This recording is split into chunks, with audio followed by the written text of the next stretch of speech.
otra vez repetir más o menos tenemos los 3 tipos de acero, ¿verdad?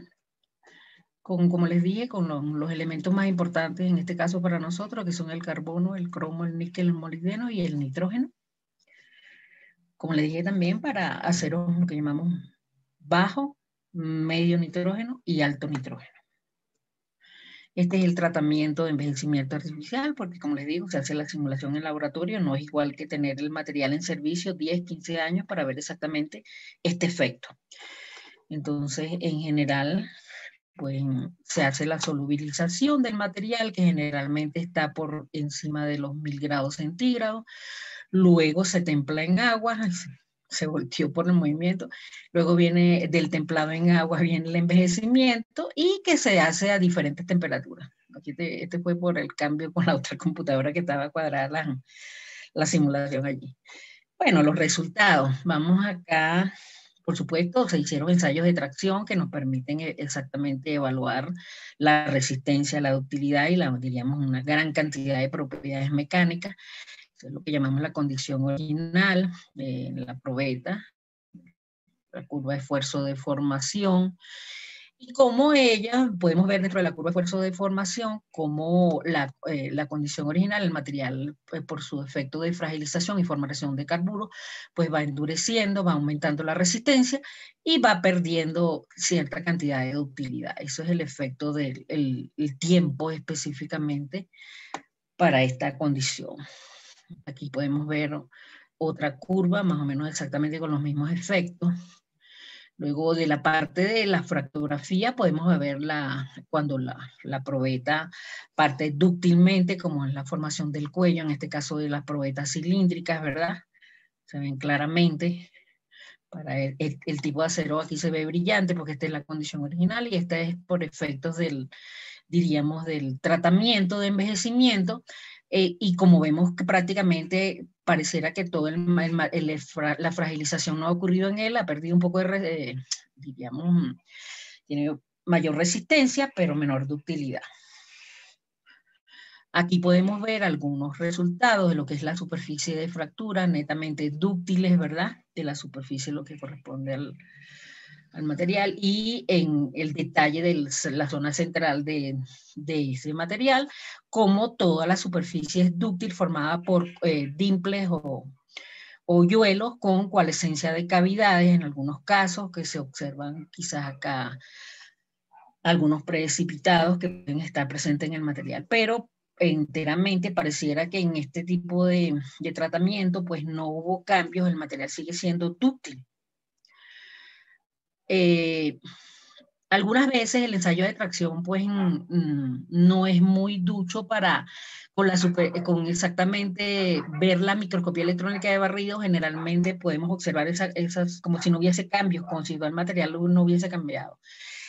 Cosa que no sucede, perdón, con el ensayo de impacto. En el ensayo de impacto como que es más sensible diríamos, a permitirnos observar la transición que puede haber en el material, y aquí para condiciones originales, pues prácticamente en muchos casos para este acero, pues no rompe el material, tiene una alta energía absorbida por impacto, y en la medida que se va, diríamos, envejeciendo el material por el tiempo en servicio, él va endureciendo y la superficie de fractura queda completamente plana, y cuando vemos esto a la microscopía electrónica de barrido, como lo vamos a ver ahorita, vamos a ver que la formación de clivaje.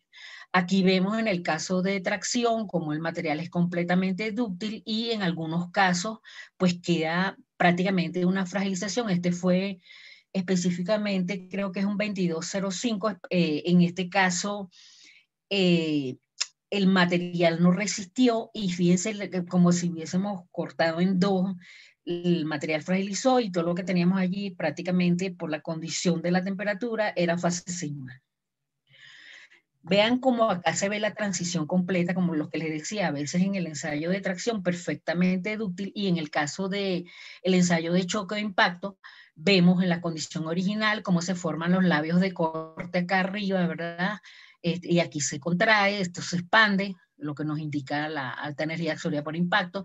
En la medida que incrementa el tiempo de envejecimiento, pues esto se va prácticamente, la energía no se ve en estos labios de corte. Bueno, aquí se ve todavía pronunciado, pero en la medida que cambia el tiempo, vemos hacia acá cómo los labios de corte prácticamente se perdieron, son incomparables con estas condiciones originales, y esta zona se ve mucho más plana, lo cual nos indica que ha habido una fragilización del material por efectos del tiempo del tratamiento. Hay un envejecimiento propio y eso aquí lo pudiéramos ver, las dos condiciones, como en este caso ya no a color, sino en blanco y negro. Vemos la transición, condición original, el primer tiempo, el segundo, el tercero, el cuarto, y vemos exactamente las zonas que se ven dúctil y la zona que se ve frágil, y cómo prácticamente lo que corresponde a estos labios de corte se pierden porque la ductilidad del material se va perdiendo y la energía absorbida por impacto va bajando. Si vemos con microscopía electrónica de barrido, vemos esa transición mucho mejor, ¿verdad? La condición original, y poco a poco hay una fragilización hasta que finalmente lo que tenemos es, fíjense cómo se ven los riachuelos y el clivaje, efectos de la fragilización del material, lo cual nos indica que el ensayo de impacto pues nos permite, es como más sensible observar el cambio de esa transición en el material.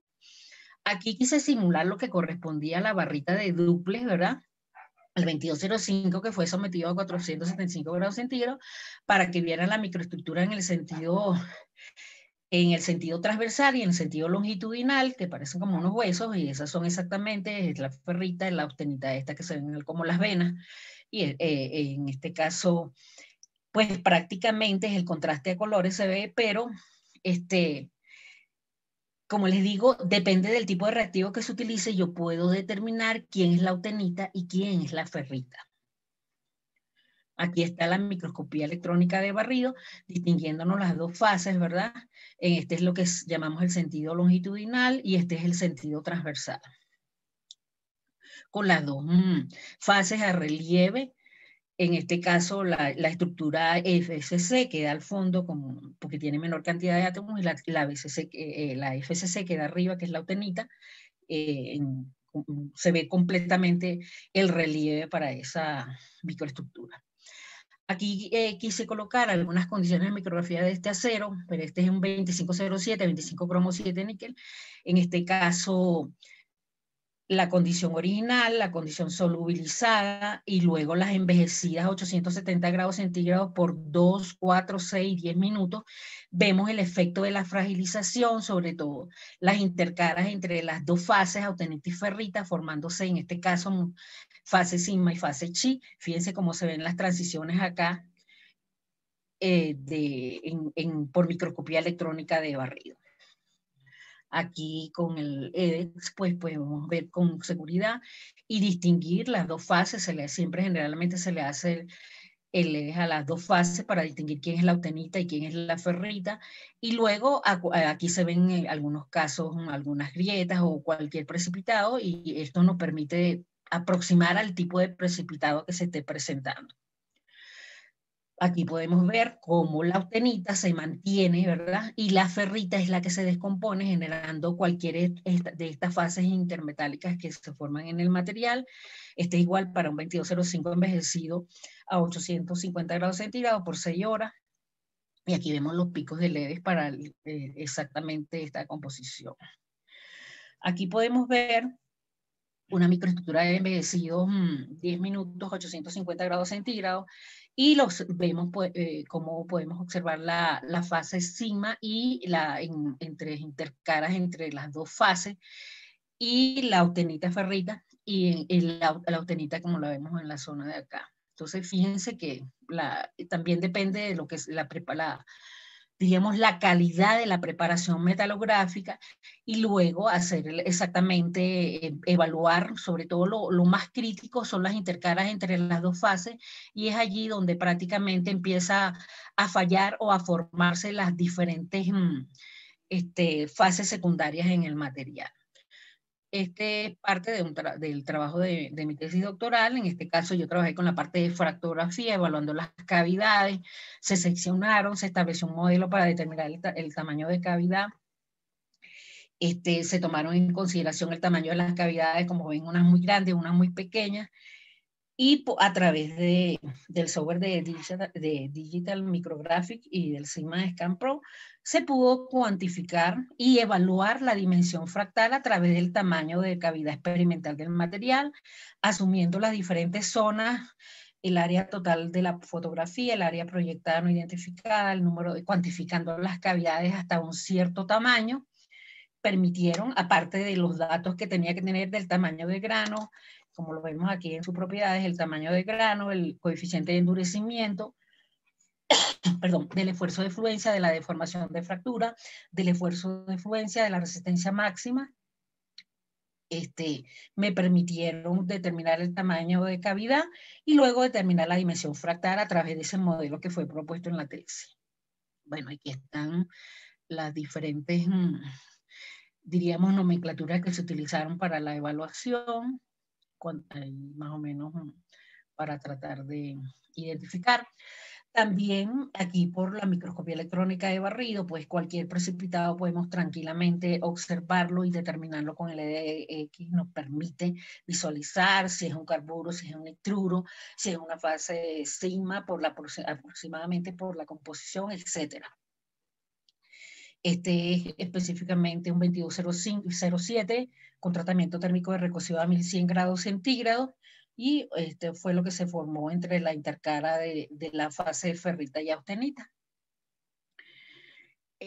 Aquí podemos ver en normalizado a 900, a 950 grados centígrados, a 1000 y a 1000 grados centígrados, específicamente cómo increíblemente esta sería su microestructura inicial.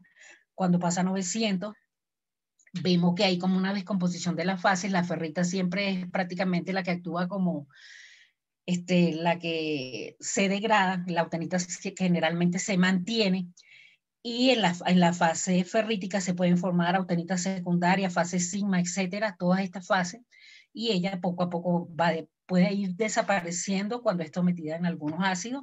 En este caso es simplemente la formación de la fase. Pero increíblemente en este caso de normalizado, cuando lo hicimos a 1000 grados centígrados, volvió a la condición original, increíblemente. Entonces, fíjense cómo puede suceder en este caso este tipo de evolución, una transformación, y es como que hubiera una regresión del material. Aquí vemos, quise colocar esta más o menos para los picos que podemos tener dependiendo de los precipitados que podemos tener allí, y para más o menos uno visualizar si es fase sigma, si es fase chi, si es fase, si es austenita, si es delta ferrita. Por la composición, pues podemos aproximar porque están dentro de los rangos y decir qué es eso, pero generalmente yo tengo que concluir con difracción de rayos X para determinar a través del patrón de difracción exactamente cuál es el tipo de precipitado. Quizás aquí un resumen de las propiedades y de los trabajos que se han realizado para ver exactamente en términos generales, por el tiempo, pudiéramos decir que la resistencia se incrementa, como lo vemos en cualquiera de los aceros que tenemos acá. La ductilidad se va perdiendo, independientemente de la temperatura y la composición, siempre va a ser ese efecto. La tenacidad, por supuesto, va perdiéndose, tanto la tenacidad de impacto como la tenacidad de fractura. Como les dije, la tenacidad de fractura es determinada a través de la relación de Varsovie-Roll, porque fueron los resultados del ensayo de impacto, como lo vemos en esta parte baja con esta ecuación, la energía absorbida por impacto y el esfuerzo de fluencia del material. La microdureza, las dos fases cambian diferente. Y la fase que se sacrifica generalmente es la fase ferrítica, donde generalmente se me forman todos los precipitados. Quizás acá quise visualizar un diagrama, diríamos, TTT, específicamente con el resultado de muchos de esos trabajos, los cuales me permitieron exactamente visualizar la formación de fase sigma, la formación de fase chi entre 830 y los 900 grados centígrados, y algunas otras fases que se formaron como la alfa prima por debajo de 475 y entre 685 y 700 austenitas secundarias, fase sigma, R, etcétera. Este es más o menos un resumen de esta parte. Quizás acá ver el efecto del ácido clorhídrico, ven como exactamente la condición original, la condición sensibilizada para un 2507, Y en este caso se sometió en ácido clorhídrico a temperatura de 27 grados centígrados con 4% de ácido clorhídrico. Luego esta 27 grados centígrados con 5% de ácido clorhídrico, 47 grados centígrados con 4% de ácido clorhídrico y 65 grados centígrados con 5% de ácido clorhídrico. Y ven cómo la ferrita prácticamente desapareció y la austenita se mantiene, lo cual hace que el material pueda resistir un poco más de tiempo, o sea, su resistencia va incrementando, pero la ductilidad va bajando, diríamos, no tan rápidamente como un acero ordinario al carbono. Aquí podemos ver, en este caso de esta tesis de un 2507, expuesto a ácido nítrico al 65% de concentración a temperatura de ebullición, cómo se ve perfectamente la corrosión intergranular y cómo poco a poco se van separando los granos. Lo vemos aquí y están las dos fases. ¿Ok? Aquí quizás alguno de lo que corresponde a la superficie de fractura. Aquí, bueno, cómo podemos caracterizar el tipo de si es un precipitado, si es una inclusión, exactamente haciéndole el análisis de EDEX, lo cual nos va a permitir, de acuerdo a la composición, establecer o aproximar qué es realmente lo que se me está formando. Esta la tenemos inicialmente, tenemos la formación aquí en este caso de austenita secundaria.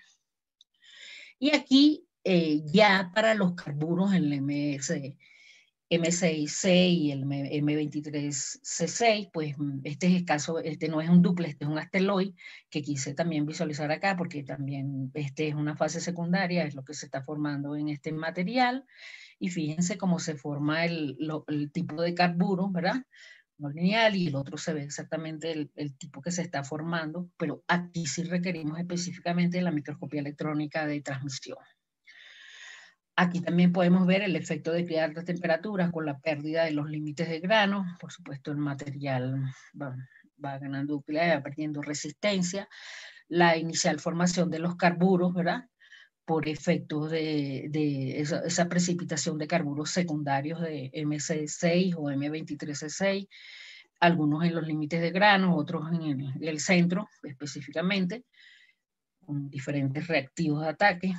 Aquí tenemos la formación de fases R. Aquí, por supuesto, para determinar la RT necesitamos el patrón de difracción de rayos X o la formación de nitruros de cromo. Igual en este caso, por supuesto, todos estos son réplicas específicamente del material de servicio y los fenómenos que ocurren por la formación de carbono. Estos los tomé de un atlas. Y aquí la formación de los cristales de delta. Por supuesto, el universo de los materiales va a depender de la estructura cristalina, de la microestructura y de las propiedades micro relacionándose con las propiedades macro. Muchas de las propiedades mecánicas las obtenemos en forma macro, como el ensayo de tracción, el ensayo de impacto, el ensayo de tenacidad. Lo relacionamos con la microestructura, también lo relacionamos también con la fractografía, las superficies de fractura provenientes de estas propiedades macro. Pero es muy importante el juego de la composición química, la adición de aleantes, que es lo que ha permitido toda esa gama de acero. Por supuesto, en los procesos de fabricación va a permitirnos cambios que tenemos que evaluar por el proceso, y en algunos casos con tratamientos térmicos podemos hacer el juego para cambiar las propiedades o para aumentar, disminuir, dependiendo exactamente de las especificaciones de la pieza o de lo que querramos del equipo. En conclusión, bueno, vimos ahí las diferentes fases, cómo cambiaban las fases secundarias, el incremento de la resistencia por efecto del endurecimiento, la pérdida de la ductilidad por efecto del endurecimiento producido por el envejecimiento, la diferencia como un ensayo, las superficies de fractura en un ensayo de tracción, algunas veces nos pueden decir que quizás es todo dúctil y en realidad el material ha cambiado sus propiedades, como vemos la transición cuando se hace con impacto, se ve que es mucho, lo que es el ensayo del impacto y el ensayo de microdureza y dureza, pues no son como más sensibles a detectar cualquier cambio que pueda haber en las propiedades del material. Y toda la fragilización que ocurre en estos envejecimientos, por supuesto, es provocado por la formación de la presencia de esas fases, alfa prima, fase sigma, austenita secundaria, fase chi, etc. Y vimos en algunos casos, quise colocarles unas muestras para que vieran la coalescencia de cavidades, cuando el material es dúctil, cuasi clivaje, o clivaje cuando el material es frágil. Bueno, la medida de dureza es insignificativa cuando tenemos duples porque vemos exactamente cómo cambian las dos fases. La energía absorbida por impacto nos permite determinar la tenacidad de impacto y luego el tamaño crítico de grieta, lo cual es importantísimo en el caso de servicios, porque con ensayo no destructivo yo determino el tamaño de las grietas y puedo comparar con ese tamaño crítico que realmente es diríamos, el crítico para el material, para la redundancia. El EDX nos permite por más o menos predecir en las fases que se están formando, pero como sabemos necesitamos el patrón de difracción, para lo cual necesitamos la difracción de rayos X y la microscopía electrónica de transmisión. Como les había dicho, muy marcado es el cambio en las propiedades de microdureza y la energía absorbida por impacto, donde se puede observar el efecto de la fragilización del material. Bueno, aquí están mis datos, mi correo, mi teléfono. Estoy acá actualmente en Ecuador. Y bueno, estoy a la orden ahora. Vamos, creo que con el ciclo de preguntas. Excelente, profesora. No sé si me escucha. Sí, te estoy escuchando claramente.